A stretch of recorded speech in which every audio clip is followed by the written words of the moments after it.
السلام عليكم ورحمة الله وبركاته.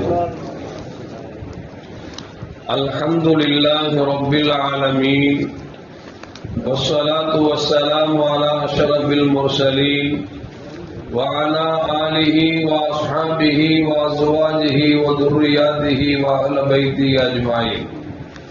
சங்கைக்கும் மென்மைக்கும் உரிய பெரியோர்களே, சகோதரர்களே, எல்லாம் வல்ல அல்லாஹு ஜல்ல ஜலாலுஹு நாம் செய்யக்கூடிய எல்லா நற்காரியங்களையும் முகஸ்துதியின்றி இஹ்லாஸான முறையில் இறைவனுக்காக மட்டுமே செய்யப்பட்ட நல்வணக்கங்களில் நம் வணக்கங்களை அல்லாஹ் கபூல் செய்து கொள்வானாக. நாம் செய்யக்கூடிய வியாபாரங்களிலும் தொழில்துறைகளிலும் நஷ்டம் இல்லாத ஹலாலான ஒரு நிரம்ப லாபத்தை பெற்று அந்த லாபகரமான வாழ்க்கை கொண்டு தம் தேவைகளையும் தேவை உடையவர்கள் தேவைகளை நிறைவேற்றக்கூடிய நல்ல பொருளாதாரத்தையும் உள்ள விசாலத்தையும் அல்லாஹ் நம் அனைவருக்கும் தந்தருவானாக. நம் கரங்களை என்றென்றும் கொடுக்கும் கரங்களாக ஆக்கி அருள்வானாக. யாசிக்கும் கரத்தை விட்டு அல்லாஹ் நம்மை பாதுகாத்துக் கொள்வானாக. கஞ்சத்தனம் என்கிற தீய பண்பை விட்டு அல்லாஹ் நம்மை பாதுகாத்துக் கொள்வானாக. நம்மை இந்த உலகத்தில் வாழ வைக்கும் காலமெல்லாம் நோய் நொடி இன்றி உள்ள ஆரோக்கியத்தோடு அல்லாஹ் நம்மை வாழச் செய்வானாக. அந்த ஆரோக்கியமான வாழ்க்கை கொண்டு அல்லாஹ் ரசூலை நெருங்கக்கூடிய அனைத்து நல்ல முறைகளையும் புரியக்கூடிய நல்ல முத்தகீன்களின் கூட்டத்தில் அல்லாஹ் நம்மை ஆக்கி அருள்வானாக. திடீர் மரணங்களை விட்டும் தீய மரணங்களை விட்டும் நம்மையும் நம் குடும்பத்தையும் நம் சமூகத்தையும் அல்லாஹ் முழுமையான முறையில் பாதுகாத்துக் கொள்வானாக. மருத்துவமனையின் செலவினங்களை விட்டும் வேதனைகளை விட்டும் அல்லாஹ் நம்மை காத்தருள்வானாக. எம்மில் யாரெல்லாம் நோயால் பாதிக்கப்பட்டு வீடே கதி என்றும் ஆஸ்பத்திரியை கதி என்றும் அல்லல் பட்டும் அவதியுண்டும் இருக்கிறார்களோ அத்தனை மக்களுக்கும் வெகு விரைவில் நோயை போக்கி உள்ள ஆரோக்கியத்தை வழங்குவதோடு அவர்களை கூட ஒரு குடும்பத்திற்கும் சமூகத்திற்கும் நல்ல பலன் தரக்கூடிய மக்களாக ஆக்கி அருள்வானாக. நாம் இந்த உலகத்தில் வாழ்ந்து மறைகிற நேரத்தில் லா இலாஹ இல்லல்லாஹ் முஹம்மது ரசூலுல்லாஹ் என்ற கலிமாவை மொழிந்து ஜன்னத்துல் ஃபிர்தௌஸை கண்ணால் கண்டு அகமகிழ்ந்து சிரித்தவனமாக மரணிக்கக்கூடிய நிர்பாக்கியம் பெற்ற மக்களில் அல்லாஹ் நம்மை ஆக்கி அருள்வானாக. மரணித்தும் மரணிக்காத இறைநேசன் கூட்டத்தில் ஆக்கி அருள்வானாக. நாளை மறுமையில கண்மணி முஹம்மது ரசூலுல்லாஹி ஸல்லல்லாஹு அலைஹி வஸல்லம் அவர்களின் திருக்கரங்களால் ஹவுதுல் கௌசர் என்கிற தடாகத்தின் நீர் வருகி அன்னாரின் ஷஃபாஅத்தை பெற்று அன்னாரின் கரம் பிடித்து ஜன்னத்துல் ஃபிர்தௌஸ் என்ற உயர்ந்த சொர்க்கத்தில் அவர்களோடு அல்லாஹ் நம்மை சங்கமிக்க செய்வானாக. எல்லாவற்றுக்கும் மேலாக இறை அன்பை பெற்று இறைவனை பார்த்து பரவசமடையக்கூடிய அவருடைய லிக்காவையும் ரிலாவையும் பெற்ற மக்களில் அல்லாஹ் நம்மை ஆக்கி அருள்வானாக. அருமையான மூமின்களே, கண்மணி முஹம்மது ரசூலுல்லாஹி ஸல்லல்லாஹு அலைஹி வஸல்லம் அவர்கள் மக்காவில் வாழ்ந்து கொண்டிருந்த பொழுது மதீனாவிலிருந்து பனி சஅத் இப்னு பக்கர் என்று சொல்லக்கூடிய ஒரு மனிதர் பெருமானார் ஸல்லல்லாஹு அலைஹி வஸல்லுடைய கொள்கையை தெரிந்து இஸ்லாத்தை ஏற்றுக்கொண்டார். அந்த பனி சஅத் இப்னு பக்கர் என்று சொல்லக்கூடிய அந்த தோழர் மீண்டும் மதீனாவிற்கு சென்று பெருமானார் ஸல்லல்லாஹு அலைஹி வஸல்லம் கொண்டு வந்திருக்கிற ஏகத்துவத்தை பெருமானார் ஸல்லல்லாஹு அலைஹி வஸல்லம் போதிக்கிற அந்த கொள்கைகளை மக்களுக்கு மத்தியில் எடுத்து சொல்லி ஒரு அளவுக்கு மனிதர்களுடைய உள்ளங்களில் ஈடுபடக்கூடிய அளவிற்கு ஈர்க்கக்கூடிய அளவிற்கு அவர்கள் பேசி வைத்திருந்தார்கள். இந்த நேரத்தில் கண்மணி முஹம்மது ரசூலுல்லாஹி ஸல்லல்லாஹு அலைஹி வஸல்லம் அல்லாஹ்வின் உத்தரவுக்கு இணங்க மக்காவிலிருந்து மதீனாவுக்கு வந்த பிறகு ஒரு நாள் மதீனத்துல் முனவ்வராவில் தோழரோடு அமர்ந்திருக்கிறார்கள். அந்த நேரத்தில் ஒரு மனிதர் லிமாமுன் சாலபா என்று சொல்லக்கூடிய ஒரு தோழர், அவர் தன்னுடைய வாகனத்தில் மதீனா ஷரீஃபுக்கு வருகிறார். வந்து மதீனத்துல் முனவ்வராவுடைய வாசலிலே தன்னுடைய வாகனத்தை கட்டி போடுகிறார். கட்டி போட்டு விட்டு உள்ளே செல்லலாம் என்று சொல்லி உள்ளே செல்லுகிறார். உள்ளே சென்று பார்த்தால் அங்கு ஒரு கூட்டம் நிரம்பி இருக்கிறது. அதிலேதான் முஹம்மது ரசூலுல்லாஹி ஸல்லல்லாஹு அலைஹி இருக்கிறார்கள். பெருமானார் ஸல்லல்லாஹு அலைஹி வஸல்லம் இறுதி நபியாகிவிட்டதே என்பதற்காக ஒரு தனி மேடையோ அல்லது தனி கம்பீரத்துடனோ எந்த காட்சியும் இல்லாமல் ஒரு சாதாரண ஒரு நிலையில் அமர்ந்திருக்கிறார்கள். இப்போது இமாமுன் சாலபா உள்ளே போகிறார். போய்விட்டு கேட்கிறார், அப்துல் முத்தலிபுடைய பேரர் எங்கே என்று கேட்கிறார், மகனார் எங்கே என்று கேட்கிறார். அப்பொழுது மக்கள் சொல்கிறார்கள், அதோ வெண்ணிறத்தில் அமர்ந்திருக்கிறார்களே அவர்கள் தான் முகமது ரசூலுல்லாஹ் என்று சொல்லுகிறார். அவர் இமாமுல் சாலபா உள்ளே சொல்லுகிறார், பெருமானார் ஸல்லல்லாஹு அலைஹி சொல்றாரு, எனக்கு எந்த நோக்கத்திற்கும் வரல, ஒரே ஒரு கேள்வி மட்டும் உங்கள்கிட்ட வச்சு நான் தெளிவுபடுத்திக் கொண்டு செல்லலாம் என்று வந்திருக்கிறேன் என்று சொன்னார். ரசூலுல்லாஹி ஸல்லல்லாஹு அலைஹி கேட்டாங்க, உன் கொள்கை என்னப்பா, என்ன கேள்வி இருக்குது கேளுங்க அப்படின்னாங்க. அப்பொழுது அவர் கேட்கிறார், நீங்கள் உங்களுக்கு முன்னால் உள்ள இறைவனும் நீங்கள் ஒரு இறைவனை சொல்கிறீர்கள் அவனும் ஒன்றா என்று கேட்டார். கேட்டுவிட்டார். மீண்டும் கேட்கிறார், இனி உங்களுக்கு பிறகு அந்த நீங்கள் எந்த இறைவனை கொண்டு வந்தீர்களோ எங்களுக்கு காமிக்கிறீர்களோ அவர்தான் இறைவனா, முக்காலத்திற்கும் அவன்தான் இறைவனா என்று சொல்லி அவர்கள் விழாவாரியாக கேட்கிறார்கள். கண்மணி முகமது ரசூலுல்லாஹி ஸல்லல்லாஹு அலைஹி சொன்னாங்க, ஆமா, எனக்கு முன்னாலும் நான் கொண்டு வந்ததற்கு ஏகத்துவமும் எனக்கு பின்னால் உலகம் அழுகின்ற வரைக்கும் ஏக இறைவன் அல்லாஹ் ஒருவன் மட்டும்தான். எனக்கு முன்னால் ஒரு கடவுளும் நான் கொண்டு வந்திருப்பது வேறொரு கடவுளும் எனக்கு பின்னால் மற்றொரு கடவுளும் என்றெல்லாம் ஒன்று கிடையாது.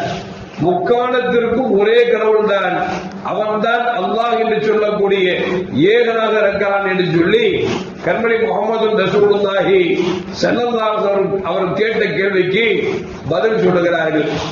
மீண்டும் இமாமுல் சாலபா கேட்கிறார், அந்த இறைவனைத்தான் வணங்க வேண்டும், அவனுக்கு இணை வைக்க கூடாது என்பது உண்மையா என்று கேட்டார். கண்மணி நாயகம் ஸல்லல்லாஹு அலைஹி சொன்னார்கள், ஆமாம், அவன் மட்டுமே வணக்கத்துக்கு தகுதியானவன், அவனுக்கு இணை துணை என்பது எதுவும் கிடையாது, எனவே இணையும் வைக்கக்கூடாது, இணை வைத்தால் அல்லாஹ் மன்னிக்கவே மாட்டான் என்று சொல்லி கண்மணி முகமது ரசூலுல்லாஹி ஸல்லல்லாஹு அலைஹி அந்த இமாமுல் சாலபாவுக்கு பதில் சொல்கிறார்கள். இமாமுல் சாலபா மூன்றாக இருக்கிறார். அப்படி என்று சொன்னால் ஒரு நாளைக்கு 5 வேளை தொழுக வேண்டும் என்று நீங்கள் கட்டளையிடுகிறீர்களா அப்படின்னு கேட்கிறார். ஸல்லல்லாஹு சொன்னாங்க, ஆமா, ஒரு நாளைக்கு 5 நேரம் சொல்வது என்பது கட்டாய கடமை என்று கண்மணி முகமது ரசூலுல்லாஹி ஸல்லல்லாஹு அலைஹி சொல்லுகிறார்கள். இமாமுல் சாலபா அடுத்து கேட்கிறாரு, அப்படி என்று சொன்னால் வருடத்திற்கு ஒரு தடவை ஒரு மாதம் நோன்பு வைப்பது என்பது கட்டாய கடமையா என்று கேட்கிறார். அப்பொழுது ரசூலுல்லாஹி ஸல்லல்லாஹு சொன்னாங்க, ஆமா, ரமலான் மாதத்தில் ஒரு மாத காலம் நோன்பு நோட்பது என்பது மூமின்களுக்கு கட்டாய கடமை என்று நபிகள் நாயகம் ஸல்லல்லாஹு அலைஹி மீண்டும் பதிலுரைக்கிறார்கள்.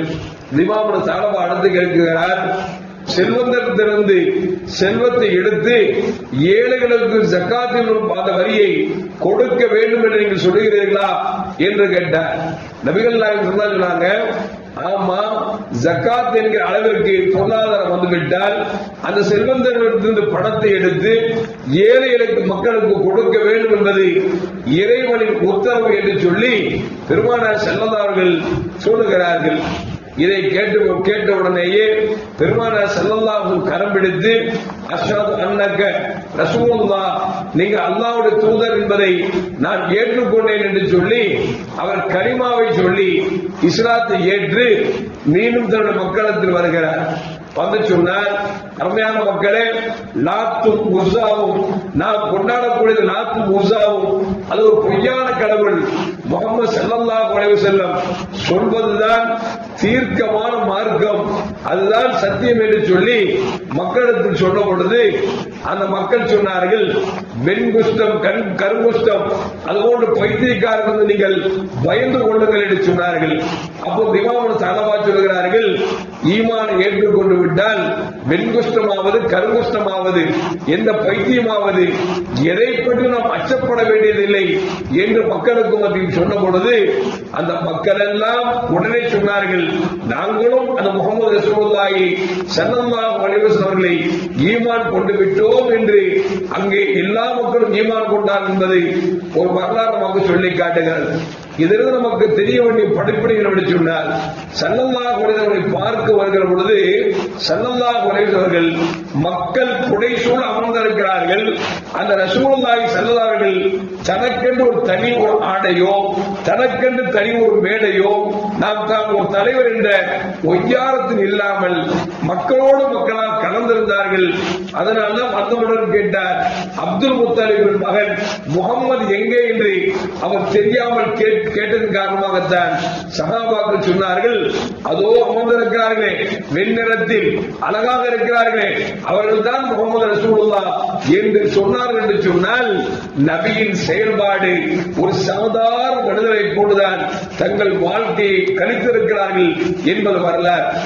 இன்னும் சொல்ல போனால் நபிகள் நாயகம் ஸல்லல்லாஹு அலைஹி வஸல்லம் அவர்களும் அபூபக்கர் சித்தீக் ரலியல்லாஹு தஆலா அவர்களும் மக்காவிலிருந்து மதீனாவிற்கு ஹிஜ்ரத் சென்ற பொழுது அங்கு மக்கள் எல்லாம், மதீனத்து மக்கள் எல்லாம் நபியை வரவேற்பதற்காக காத்துக் கொண்டிருக்கிறார்கள். அந்த ரெண்டு பேரும் சென்றவுடன் யார் நபி யார் அபூபக்கர் என்று மக்களுக்கு தெரியாமல் போய்விட்டது. அபூபக்கர் ரலியல்லாஹு அவர்களும் அழகாக இருப்பார்கள், முஹம்மது ஸல்லல்லாஹு அலைஹி அவர்களும் அழகாக இருப்பார்கள். இரண்டு பேரும் மக்காவிலிருந்து மதீனாவுக்கு வந்திருக்கிறார்கள். இருவரில் யார் நபி யார் அபூபக்கர் என்று தெரியவில்லை. மக்கள் குழம்பி போய்விட்டார்கள். இதை கண்டுகொண்ட அபூபக்கர் சித்தீக் ரலியல்லாஹு தஆலா தன் மேலில் இருக்கக்கூடிய துண்டை எடுத்து நபியின் தலைக்கு மேல் கொடை போன்று பிடித்துக் கொண்டார்கள். என்று சொன்னால், எப்பொழுதும் ஒரு வேலைக்காரன் என்பவர் எஜமானுக்கு கொடை பிடிக்கக்கூடிய பழக்கம் இருக்கிறது அல்லவா, அதுபோன்று பெருமானார் ஸல்லல்லாஹு தலைக்கு மேல் தங்கள் மேலில் கிடந்த துண்டை எடுத்து பிடித்து அப்படி நிழல் காமித்த பொழுது மக்கள் விளங்கிக் கொண்டார்கள், துண்டுக்கு கீழே இருப்பவர் முஹம்மது ஸல்லல்லாஹு அலைஹி வஸல்லம், துண்டை பிடித்துக் கொண்டிருப்பவர் அபூபக்கர் சித்தீக் ரலியல்லாஹு அன்ஹு என்று மக்கள் விளங்கிக் கொண்ட பிறகுதான் அங்கு தலஅல் பத்ரு அலைனா மின் சனியாத்தில் வாதா, எங்களிடத்திலே சந்திரன் உதித்து விட்டது என்று சொல்லி பாடல் பாடி மக்களை பெருமானார் ஸல்லல்லாஹு அலைஹி அவர்களை வரவேற்றார்கள் என்பது வரலாறு நமக்கு சொல்லி காட்டுகிறது. என்று சொன்னால், கண்மணி முஹம்மது ரசூலுல்லாஹி ஸல்லல்லாஹு அலைஹி வஸல்லம் எப்பொழுதும் தங்களுக்கென்று ஒரு பிரத்யேகமான ஆடையோ பிரத்யேகமான ஒரு இடத்தையோ அமைத்துக் கொள்ளாமல் மக்களோடு மக்களாக கலந்திருந்தார்கள் என்பது வரலாறு நமக்கு சொல்லி காட்டுகிறது. இன்றைக்கு பார்க்கிறோம் எப்படி எல்லாம் இருக்கிறார்கள் என்பதை பார்க்கிறோம். சிலர்களை பார்த்தால் பெரிய தாடி வைத்துக் கொள்கிறார்கள், சிலர்களை பார்த்தால் தங்களுக்கு ஒரு ஆடையை அமைத்துக் கொள்கிறார்கள், சிலர்கள் பார்த்தால் தங்களுக்கு ஒரு சேரை அமைத்துக் கொள்கிறார்கள். இப்படி ஒரு சூழலுக்கு இன்றைக்கு தள்ளப்பட்டிருக்கிறோம். ஆனால் தகுதியுள்ள முஹம்மது ரசூலுல்லாஹி ஸல்லல்லாஹு அலைஹி வஸல்லம் சஹாபாக்களோடு எப்பொழுதும் சாதா சிதாவாக இருக்கும் பழக்கத்தை ஆக்கிக் கொண்டார்கள் தவிர, நாம் முஹம்மது ரசூலுல்லாஹ் அல்லாஹ்வின் இறுதி தூதர் என்பதற்காக தங்களுக்கு என்று ஒரு ஒய்யாரத்தை ஆக்கிக் கொள்ளவில்லை. என்று சொன்னால், அந்த ஒய்யாரம் எல்லாம் இருப்பதுதான் சாலச் சிறந்தது என்பதை நமக்கு வரலாறு நமக்கு சொல்லி காட்டுகிறது. எல்லாம் வல்ல அல்லாஹ் ஜல்ல ஜலாலுஹு என்றும் வாழுகிற பொழுது இறைவனின் அடிமை என்கிற எண்ணத்தை உள்ளத்தில் நிறுத்தி நம் வாழ்க்கையை வாழக்கூடிய நல்ல முத்தகீன்களின் கூட்டத்தில் அல்லாஹ் நம்மை ஆக்கி அருள்வானாக. அஸ்ஸலாமு அலைக்கும் வரஹ்மத்துல்லாஹி வபரகாத்துஹு. ஸல்லல்லாஹு அலா முஹம்மது அலைஹி வஸல்லம். ஸல்லல்லாஹு அலா முஹம்மது ஸல்லல்லாஹு அலைஹி வஸல்லம். ஸல்லல்லாஹு அலா முஹம்மது யா ரப்பி ஸல்லி அலைஹி வஸல்லம்.